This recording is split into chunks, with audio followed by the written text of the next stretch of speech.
Halo guys, jadi hari ini saya mau menjawab beberapa pertanyaan yang masuk ke kolom komentar ya. Jadi, bagi kalian yang bingung, misalkan ini enaknya nunggu wait dulu sampai koreksi lagi dulu harga emasnya apa beli sekarang?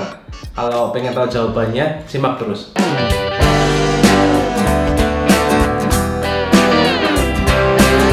Hari ini tanggal 10 Agustus, di mana besok 11 Agustus Indonesia menjual surat hutang negara. Di mana kalau kita lihat flashback yang lalu, ketika Indonesia mulai menjual surat hutang negara, hasilnya adalah rupiah menguat. Ketika rupiah menguat, emas ini kita grafiknya misalkan stabil, kita belinya pakai rupiah. Nah, berarti kita belinya lebih murah. Seperti yang saya jelaskan di video sebelumnya, kita tuh lihat dua grafik harga emasnya sendiri dan grafik rupiah terhadap US dollar, karena kita belinya pakai rupiah. Contoh nanti misalkan tanggal 11 Agustus 2020 nanti rupiah menguat dengan grafik harga emas yang sama, Anda beli aja nggak apa-apa, nggak masalah. Jadi menguatnya mendekati level 14.000 ya. Kalau sekarang kan 14.700-an.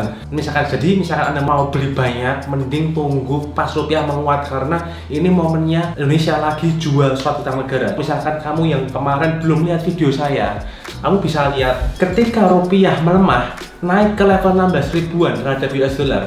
Nah, yang terjadi apa? Harga emas ini jadi mahal karena kita belinya pakai rupiah. Rupiahnya itu jadi kayak nilainya berkurang.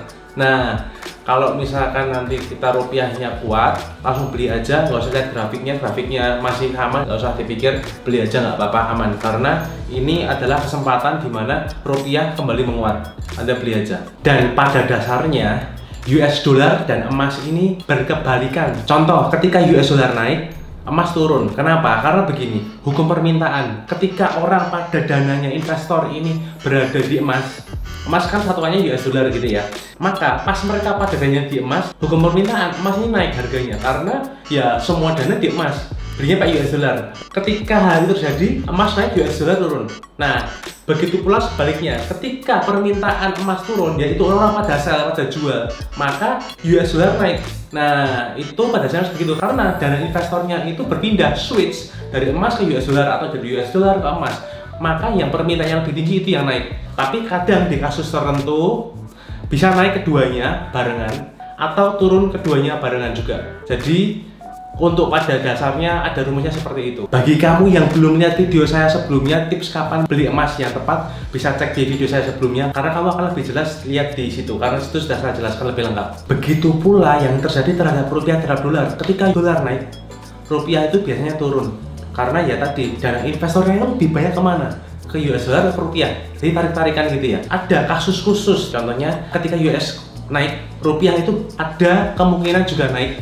Ini dipengaruhi dengan neraca perdagangan ekonomi di Indonesia ini sedang bagus atau tidak. Misalkan ekspornya lagi naik atau ada investor yang dananya masuk banyak ke Indonesia, pelemahan si rupiah ini tidak terlalu signifikan, jadi tidak terasa, malah tidak turun gitu ya. Jadi ada kasus-kasus tertentu di mana rumusnya yang saya sebutkan tadi ada, tapi ada kasus-kasus tertentu di mana yang dapat mempengaruhi harga ya. Jadi besok 11 Agustus 2020 ada kemungkinan rupiah menguat, dimana kamu bisa beli emas pas menguat ini ya. Oke, tadi sudah saya kasih rumusnya ya. Kalau sudah tahu rumusnya, kita harus gimana? Ya kita harus lihat aja berita-berita news yang beredar. Kan rumusnya sudah ada tadi. Si investor nih mau lari kemana gitu, sesuai berita juga ya, selain dilihat dari grafik. Oke, sekian video dari saya. Bagi kamu yang nggak ingin ketinggalan info-info tentang emas dan investasi lainnya, jangan lupa untuk subscribe dan bunyikan loncengnya.